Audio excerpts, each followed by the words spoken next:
اور وَجَعَلَ لَكُم مِّنَ الْفُلْكِ وَالْأَنْعَامِ مَا تَرْكَبُونَ، اس کے بعد فرمایا میں نے تمہارے لیے کیا کیا انتظام فرمائے ہیں، کشتیاں بنائی، چوپائے جانور پیدا کیے جن پر تم سوار ہوتے ہو۔ اب وہ سواریوں کی بات لا کر ہے، فرمایا جب تم وہ سواریوں پر بیٹھتے ہو، لِتَسْتَوُوا عَلَىٰ ظُهُورِهِ ثُمَّ تَذْكُرُوا نِعْمَةَ رَبِّكُمْ إِذَا اسْتَوَيْتُمْ عَلَيْهِ وَتَقُولُوا، اب وہ خلق سبحان لفظ آ گیا، فرمایا یہ میں نے تمہارے لیے جانور بنائے ہیں، پیدا کیے ہیں جوڑے جوڑے، یعنی بات ان جوڑوں کی ہو رہی ہے اور کوئی اور جوڑا سمجھایا جا رہا ہے۔ واہ!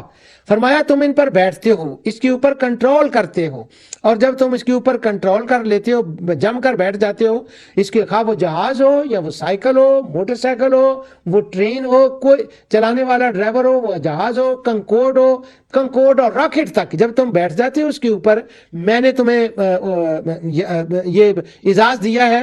ثم تذکروا نعمت ربکم، اس وقت جو اپنے رب کا ذکر ہے نا وہ سامنے لاؤ کہ یہ سارا کچھ اس نے کیا ہے، یہ نعمت اس نے عطا کی ہے، اور اس کا شکریہ ادا کرو۔ اور شکریہ کیا ہے؟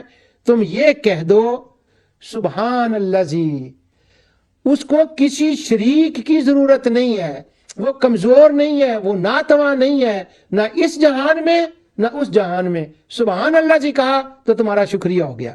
اور یہ کہو سخر لنا ھذا وما كنا له مقرنین، اے اللہ تو نے جوڑے بنائے، سواری کے لیے دیے، اور ان کو تو نے ہمارے کنٹرول میں کر دیا۔ وَذَلَّلْنَاهَا لَهُمْ فَمِنْهَا رُكُوبُهُمْ وَمِنْهَا يَأْكُلُونَ، ہمارے کنٹرول میں کر دیا۔ ورنہ وَمَا كُنَّا لَهُ قَارِنِينَ، ہم ان کو اپنے کنٹرول میں کیسے کر سکتے تھے؟ یہ تو تیری عطا ہے۔ اب دنیا کے سفر کی بات ہو رہی ہے، اور پہلے آ گیا ہے کذالک تخرجون، اسی طرح سے میں تمہیں قبروں سے نکالوں گا۔ یہ جوڑ دیکھیں ذرا، اسی طرح سے قبروں سے نکالوں گا، تم سفر کر رہے ہو اور اپنی منزل مقصود تک تم نے پہنچنا ہے، اور سبل اللہ لعلکم تہتدون، میں نے تمہارے لیے راستے بنا دیے ہیں۔ یہ تم سفر کر رہے ہو ایک عارضی سفر، برمنگم سے برسٹل، برسٹل سے لنڈن، مانچسٹر، یہ تمہارا سفر ہے۔ اس وقت تم یاد رکھو کہ یہ سارا کچھ میں نے کیا ہے، اور اس سفر کے ساتھ آئندہ سفر کو نہ بھولنا۔ وَإِنَّا إِلَىٰ رَبِّنَا لَمُنْقَلِبُونَ، آج تو تم مانچسٹر جا رہے ہو، آج تو تم برمنگم جا رہے ہو، یہ سفر ہے۔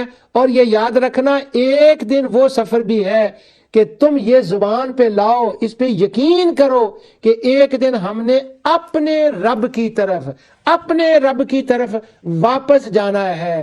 یعنی عارضی سفر کرنے کے وقت دعا وہ سکھا دی جو کبھی پرماننٹ سفر کو ہمیں بھولنے نہ دے۔ اور میں نے کہا تھا الہ اور الہ کے اوپر مراقبہ کریں، وَإِنَّا إِلَىٰ رَبِّنَا، ہم نے اپنے رب کی طرف جانا ہے، یعنی ان ارباب کی طرف نہیں جو خدا انہوں نے بنائے ہوئے تھے، اپنے رب کی طرف۔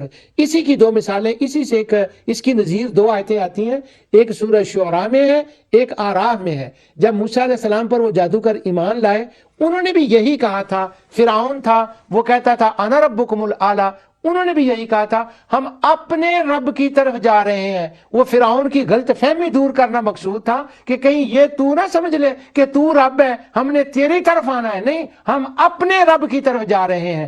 یہاں کفار و مشرکین کہتے تھے اگر قیامت ہوئی تو ہم نے اپنے ارباب کی طرف جانا ہے۔ کہا نہیں، مومن وہ ہے جو یہ کہتا ہے وَإِنَّا إِلَىٰ رَبِّنَا لَمُنْقَلِبُونَ، سب نے اسی رب کی طرف لوٹ کے جانا ہے۔ إِلَى اللَّهِ مَرْجِعُكُمْ جَمِيعًا، سب نے اللہ کی طرف، تم سب نے اللہ کی طرف جانا ہے۔